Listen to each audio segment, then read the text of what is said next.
my shows. So,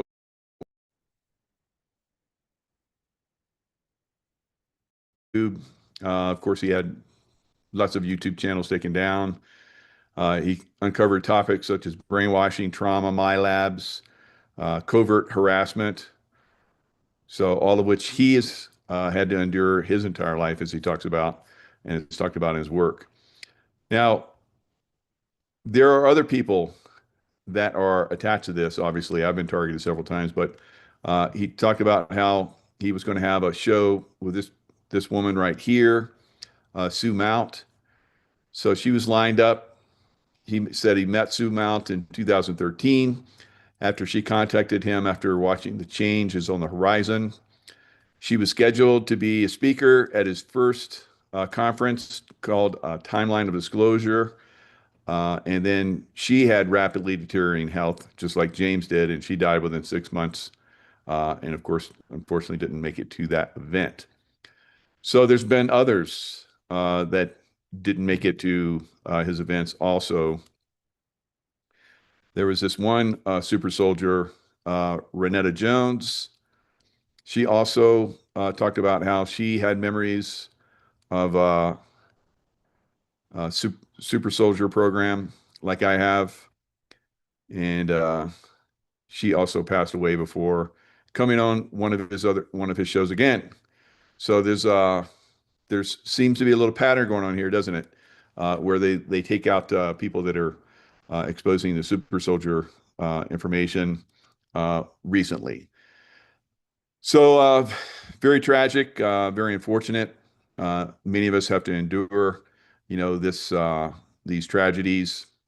They target us like we've talked about quite a bit, and I think in the future we'll see some of this stuff be exposed at a time where we can expose it and not at the risk of being assassinated or taken down.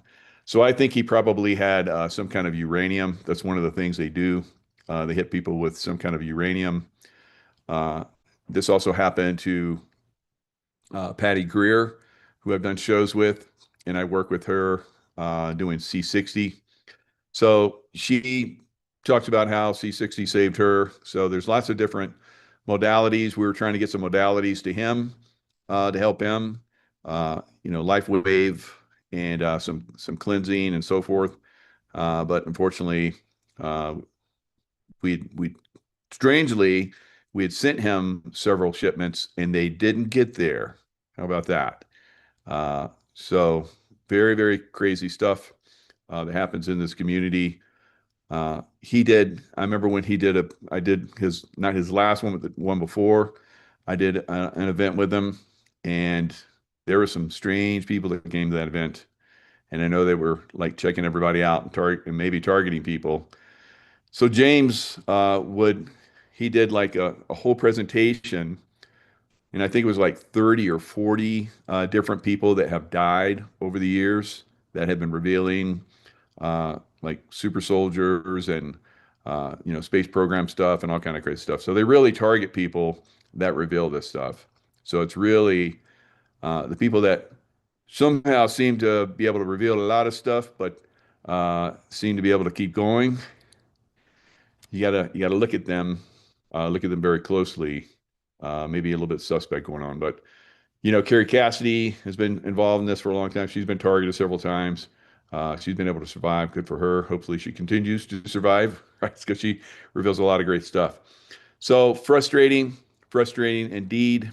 But we have to move on. We have to look at other things that are going on that we can have hopefully uh, an effect on, so that we can bring down this disgusting organization, reptilians, right? Negative reptilians. We talk about it on all the shows. Uh, Super Soldier talks everything. So almost everybody talks about the negative reptilians, or like negative reptilians are running pretty much the world right now, guys. So speaking of negative reptilians, New York City Mayor Zohran Mamdani, all right, links to Pakistani Marxist, Islamist, and CCP, Communist China Party aligned networks. So there's also a lot of, Antifa, which is also a very negative organization. And we'll show you guys some stuff on that.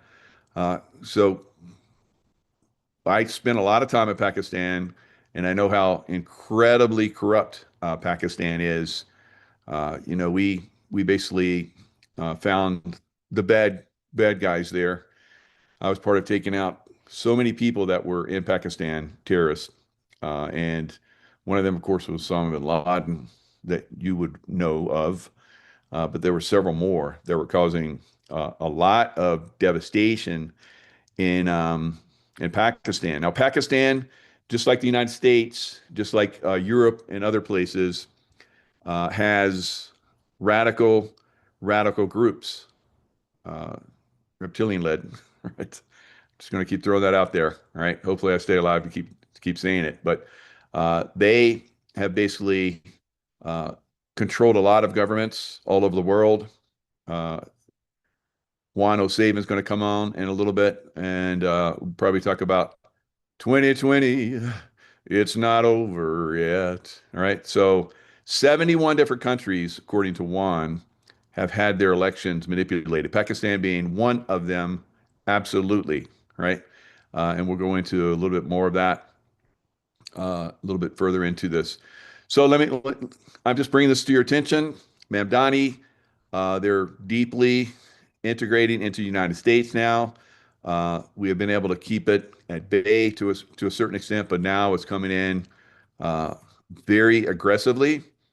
Now, Mamdani is also connected, of course, with the Hamas tuition secrets coming at you live from Lake Tahoe. Now, we know that there's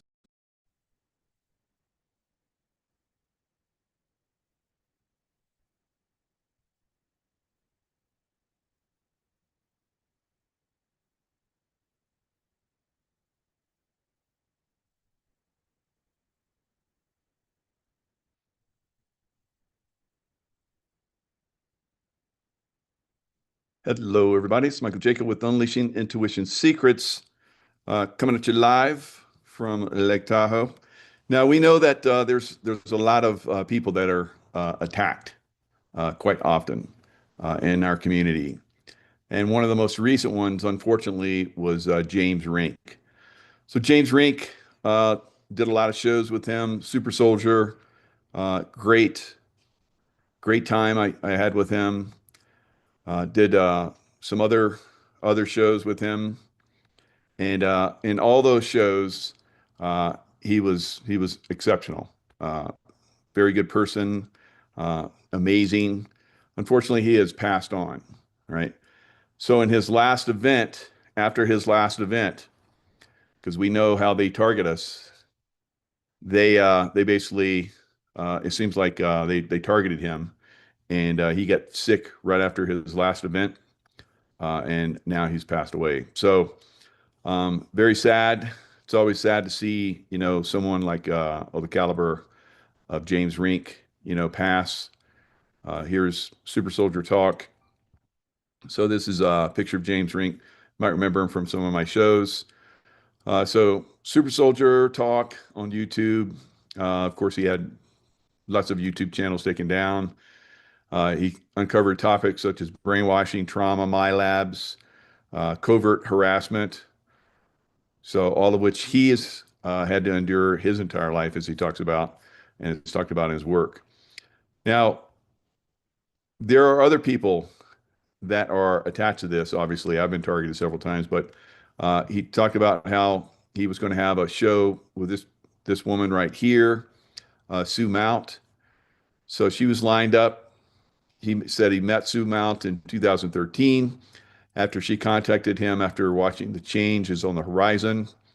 She was scheduled to be a speaker at his first conference called Timeline of Disclosure. And then she had rapidly deteriorating health, just like James did, and she died within 6 months. And of course, unfortunately, didn't make it to that event. So there's been others that didn't make it to his events also. There was this one super soldier, Renetta Jones.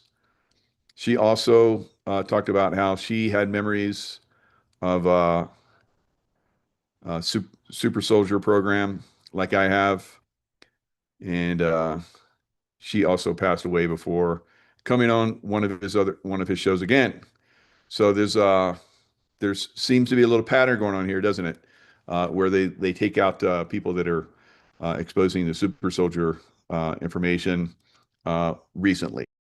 There were some years in Afghanistan, uh, or probably a lot less, and so between the two, it was like the numbers of deaths. Uh, it's like 10 times more people in the United States are dying from drug overdose. So these criminal gangs that Mamdani is part of will be bringing in more of these drugs and human trafficking if they can. All right, continue that. But like I said, the border is pretty much sealed up, so it's very hard for them to do a lot of this stuff now. It's harder for them now that President Trump and the U.S. Navy and special forces are down around Venezuela, taking out all of the, surface fleet that they were using, speedboats and so forth. They basically devastated it. Things like 40 something deaths from people that were on those boats trying to deliver drugs to the United States. So it's really getting shut down. So you take almost all the wars uh, of the United States that the United States has been through, and you go back maybe, from current times all the way back maybe 10 years, and there's probably been more people that have died of drug overdose and, fentanyl and so forth than have died in all our wars, guys. It's unbelievable. So this is why we are going to go after these people and why we will eventually, if he does get into office, we will take down Mamdani, right? Uh, but if he does get into office, then probably the only way we're going to get him out of there is to destroy New York, right? So that's the way it was in Fallujah when I was in Iraq. They were so well dug into Fallujah. Fallujah was completely destroyed in Iraq. So that is what's probably going to come to some major cities in the United States. We've talked about this for a long time. Um, Now, we bring this to your attention so that hopefully it does not happen, right? We don't want to see it happen. And if, we, make the effort to, stop it, then it won't happen, hopefully, right? Uh, so stay focused. Uh, be aware that this is definitely something that we need to be aware of, and we need to like push back on these criminals, these Democrat and Republican. All right, uh, the criminals are criminals. All right, and so I don't like to completely differentiate and focus on uh, Democrats completely, although they're widely and mostly involved in it. But we're seeing Democrats are being elected, guys. In the last election in Virginia, in New Jersey, and was it Pennsylvania? Was one like three different states. Anyway, it was a sweep. It was a Democrat sweep. That's bad because Democrats are all, I think, communist at this point and part of the drug trafficking cartels. All right, so we're not going to get ahead by continually having these people voted in, selected in, right? So I guess there's another one that's going to happen in I think in Nashville. The special election is coming up in Nashville, and surprisingly, uh, the Democrat has moved up and is in within striking distance of the Republican, which Tennessee is very, very red. But Nashville, with all the uh, universities they have there and so forth, they got a lot of, uh, brainwashed young people there. I've seen it. I used to go there quite a bit, visit my son. So he would talk to him all the time. My son was like, he was total Republican, and he would talk to Democrats and try and school them, help them out, and he did. He did quite a bit, but it's it's pretty bad there. So we're not going to get any good results going forward if we continually put Democrats in office, guys. So that's a huge setback wherever they go in. It's a huge setback with Mamdani going in. If he does go in, I hope that he doesn't. But it is moving in that direction. So big league politics, FBI, Kash Patel. It says we're following the money. So they're going after Antifa. So President Trump, God bless him, is basically going after all of the terrorist gangs. In Texas, they put um, the CARE, which Abbott designated CARE, a terrorist organization. President Trump has not done CARE yet, but CARE is definitely one of the like Muslim Brotherhood. So he made Muslim Brotherhood a terrorist organization, but he needs to do CARE as well. So I'm sure they're moving in that direction. But fortunately, Abbott did that. So Abbott, remember, like I talked about, many of us on social media went into Texas. We had held events in Arizona and New Mexico. We're on stages talking about how they need to, like, the governments of those states needed to, start to push back on all of the, illegal aliens coming over, the drug trafficking and all that stuff. They started to do it because we went out there and did it. So there was a slowdown in the numbers of deaths because we started it back in 2024. All right.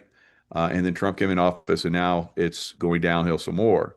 So if they're not coming across the border, guys, then not as many people are dying and on a massive level.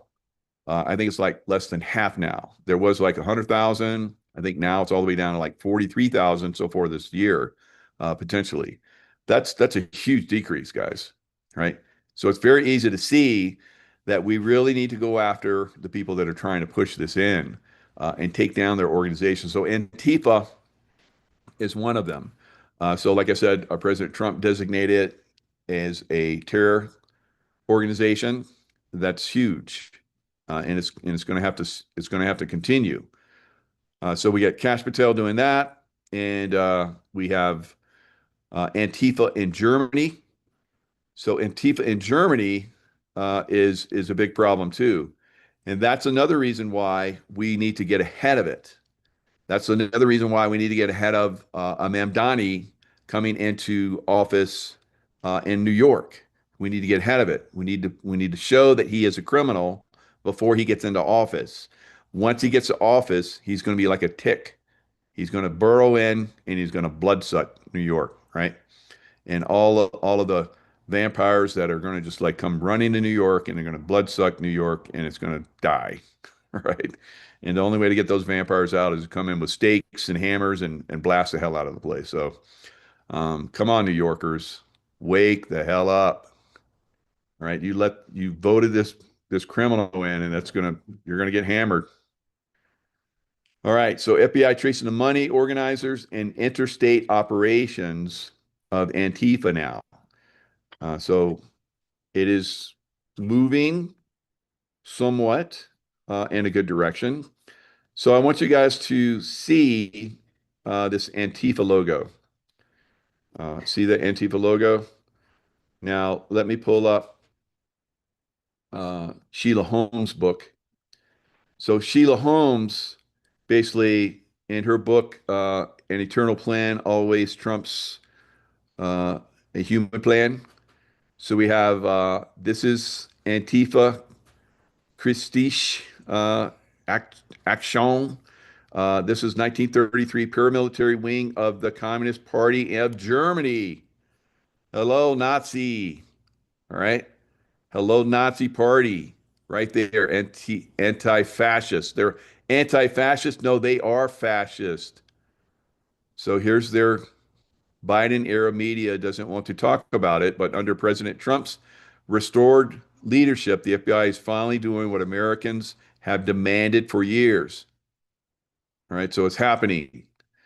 So it's a good thing. It's moving in the right direction. So very, very good movement. You got good people out here like Sheila Holm and myself and many more that are pushing this information out there. And Antifa agitation turns violent in Germany. So they got rid of the Nazis in Germany, or we did, pretty much United States and allies uh, got rid of them, and now we have the Trump administration's foreign terror label really getting bolstered here because they're, as U.S. Ambassador to Berlin, Rick Grenell warns of intolerant and violent left gangs.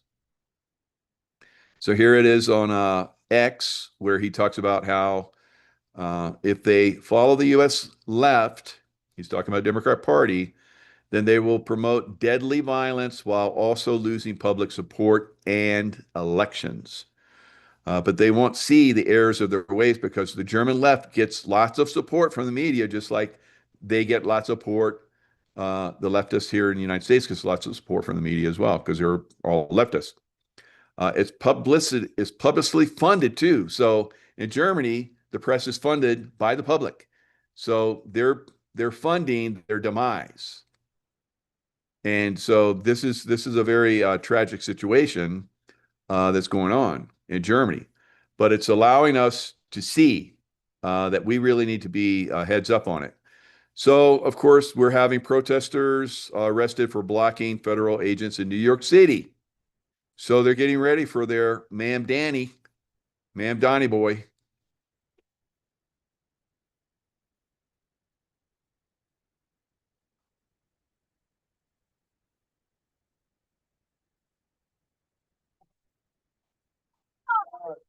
So activists surrounded a parking garage where Homeland Security vehicles were parked. Who's funding this? Soros, the leftist, the communist, the Hamas, the CCP. They're funding this, guys. All right.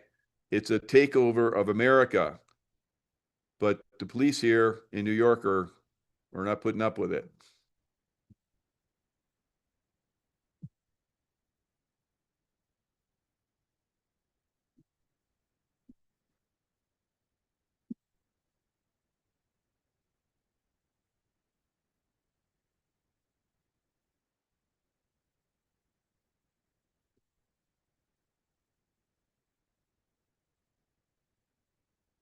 All right. So paid agitators in New York, because I promise you, probably all of these people here are paid agitators.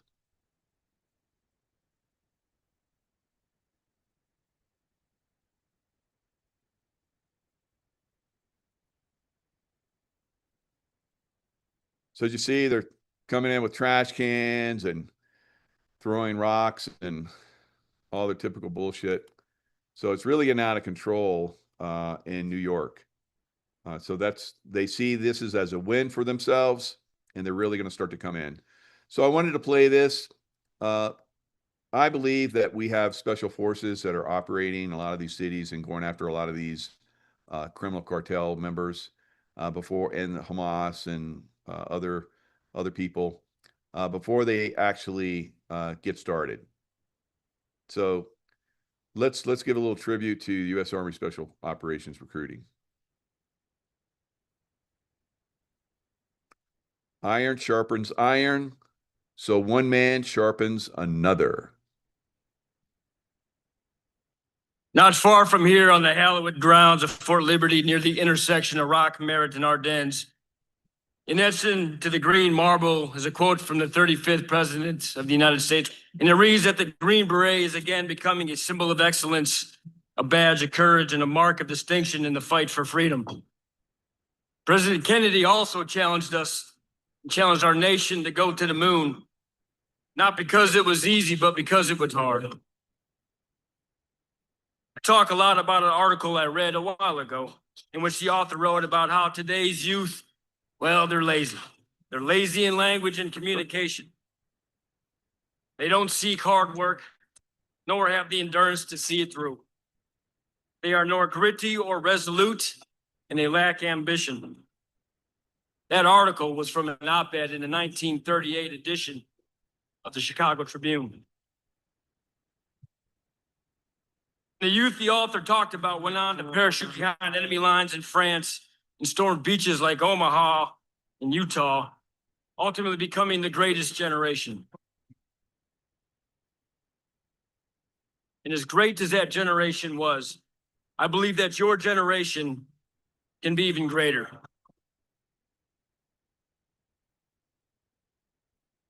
It's an objective that has the audacity to place you into the arena, and it's an objective that dares you to try. And that objective is simply to ensure that our flag is still there.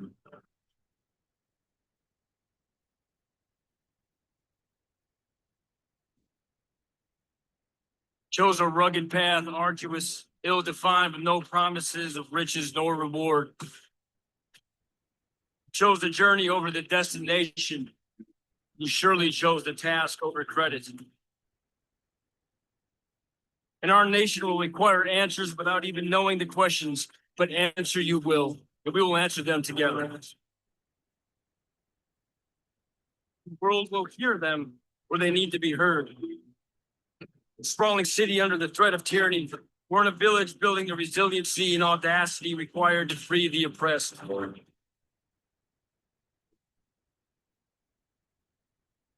Green Beret will be where the nation requires they be. So may your eyes light up.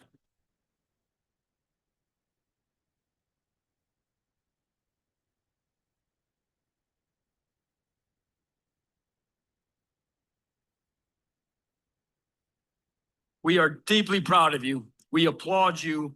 We love you and we thank you. Deo Oppressor Liber. All right. So, hoo-yah, Green Beret. So they're out there, I think, in big numbers. And I think we're going to see a new generation save America here in America, right? So that's where we're at. How did it ever come to this, right? Regardless of how it ever came to this, we are there, and we need to step up, and we need to fight, right? We just like you heard from that article back in 1938, they were saying the youth were useless, right? Because even back then, Nazis were having marches in New York City. You can pull it up. There were not Nazis in uniform that were marching in New York City. They were trying to start a party in New York City. Maybe they did.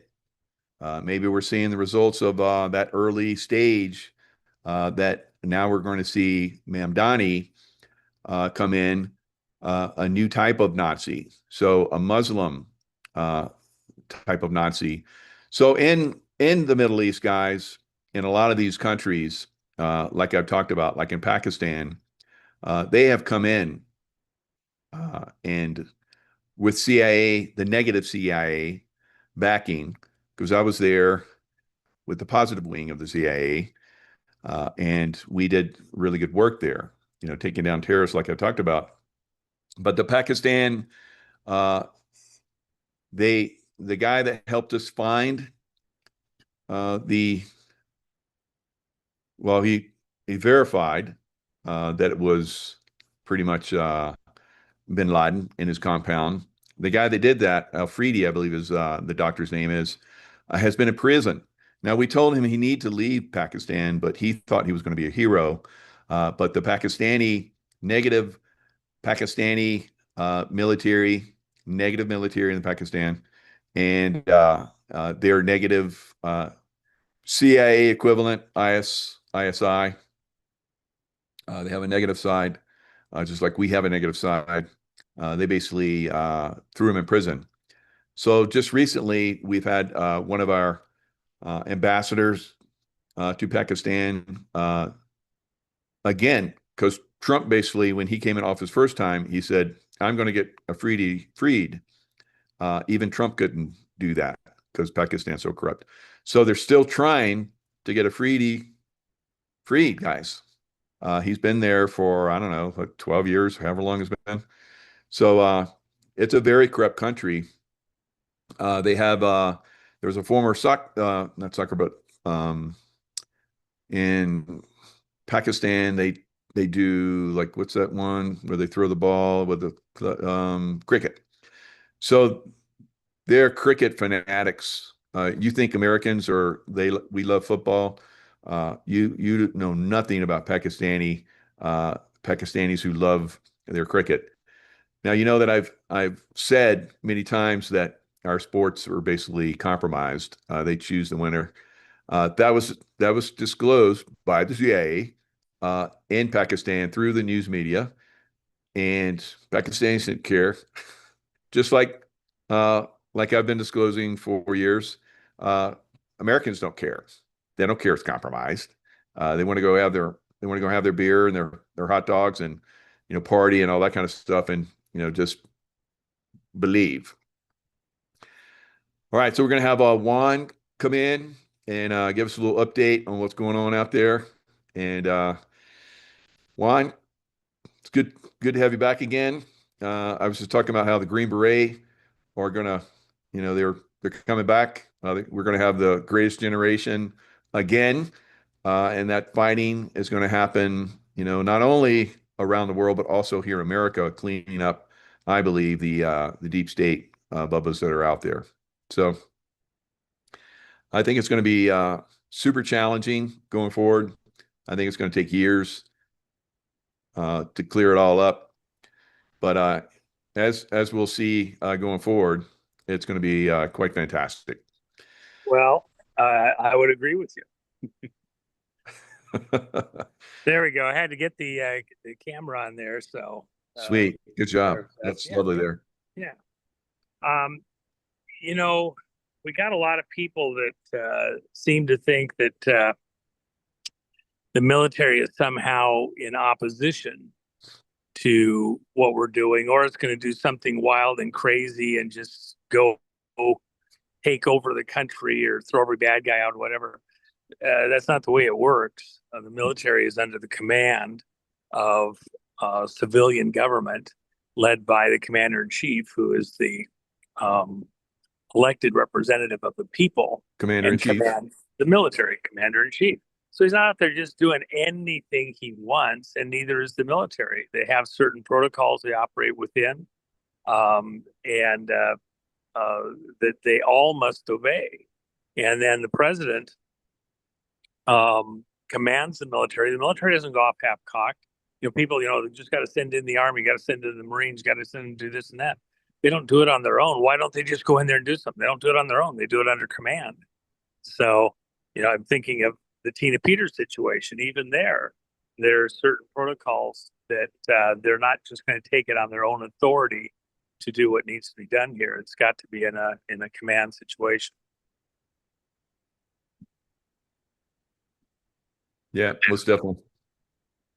So, um, I don't know if your people or if you talked about it much about the situation with Tina, but there's so much going on there, and we've got a kind of a tough moment here where her health is declining, and when somebody's a cancer survivor, that can happen a lot quicker because their system's already been depleted at some level. She lost a third of a lung, and so even though we've talked about it, over the last couple of weeks, it's still a very critical moment, critical issue that has to be addressed.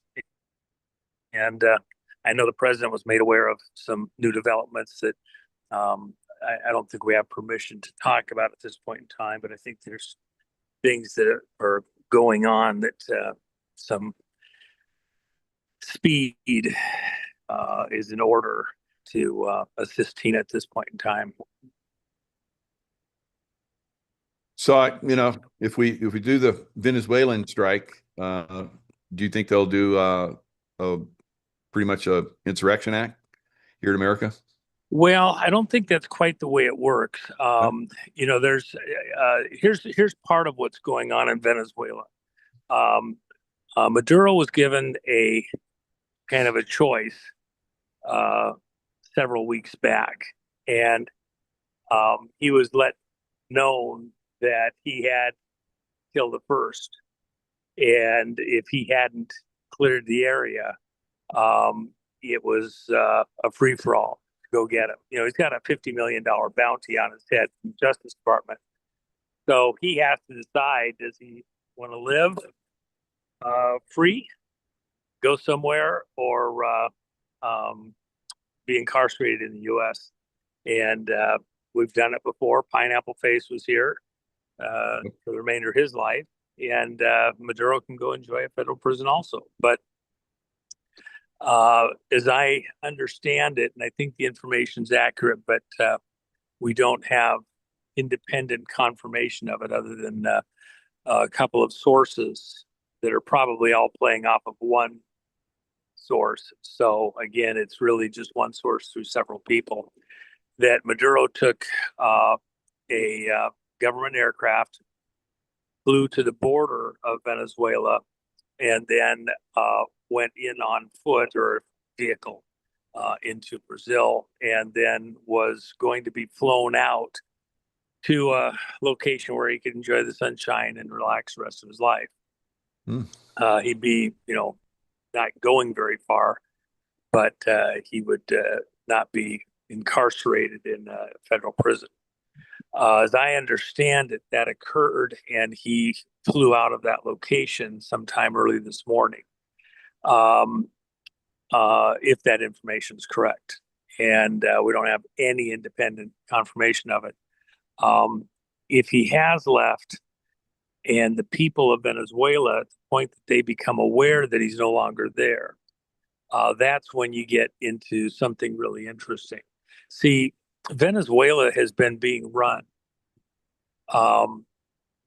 really real number for, at least 30 years, if not longer, by the Cubans. They were present before, but they really just took over everything about 30 years ago.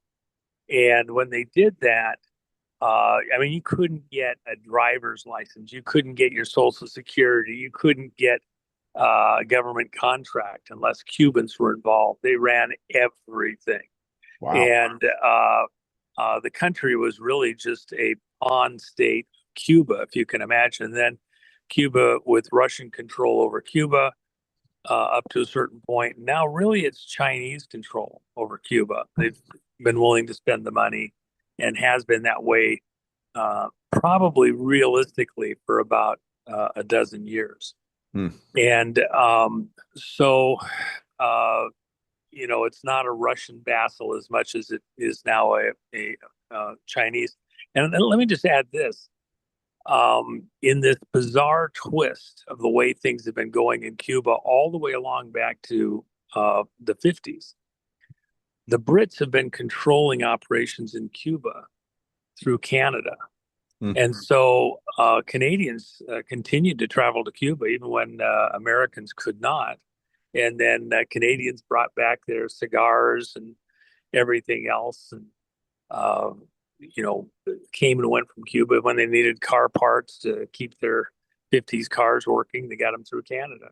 So that connection to the Brits, who've really been doing stuff in this very obtuse way of doing it through Canada, a Commonwealth country, that is also going to be challenged. So what it's most likely going to happen, the Venezuelan people understand that they've been under the thumb of the Cubans for so long.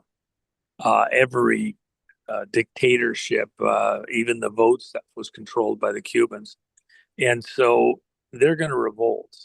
And the moment that Maduro is known to no longer be in the country, I expect that to be on. Oh, yeah. And the real issue is going to be, will the Cubans that are there stay and fight? There's a large number of them. Or where will they go? They don't have a private aircraft to get to the border. Will they be allowed egress to get back to Cuba or to some other location? Or are they going to stay there and fight it out? And by the way, South America, the Cubans are all over the place. The largest Russian embassy on the planet's over there in Mexico. And the Cubans are right there involved with everything there too, but also China. I had one of my contacts who does contract work for three-letter agencies, been doing that for a very long time. He and I talked just recently. He was down in Guatemala with a security team, and they were all essentially under contract to our government. And they just went out for beers in Guatemala.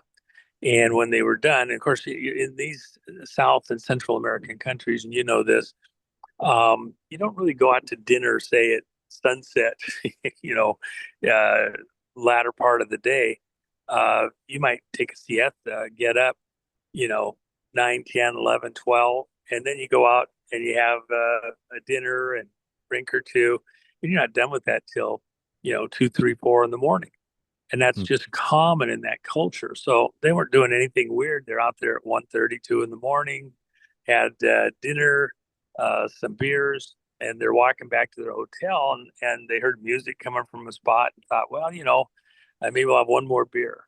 Well, they get in there, and it turns out it's a brothel being run by Cubans and Chinese. And they look around the room and realize, oh my gosh, and there's a band playing and all that. And so they're trying to make their exit. And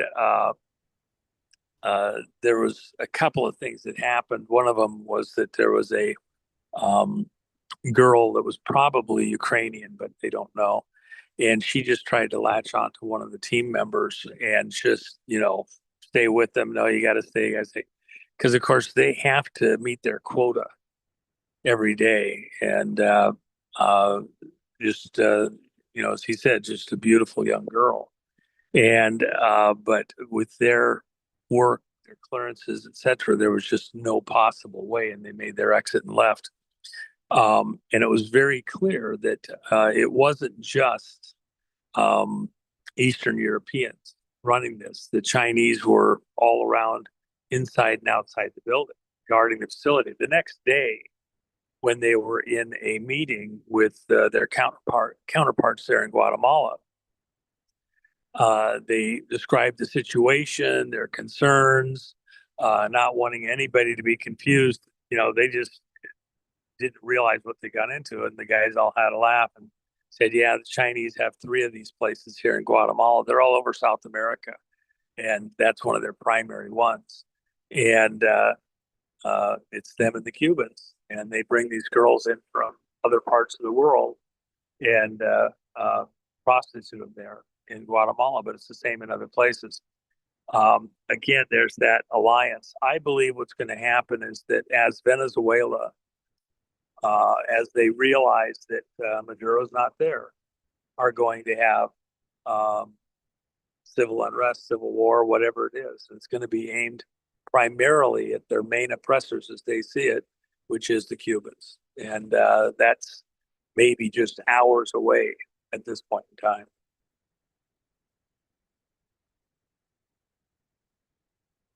Right. So that's a great video. Thanks so much. Now, do you think that's going to spread?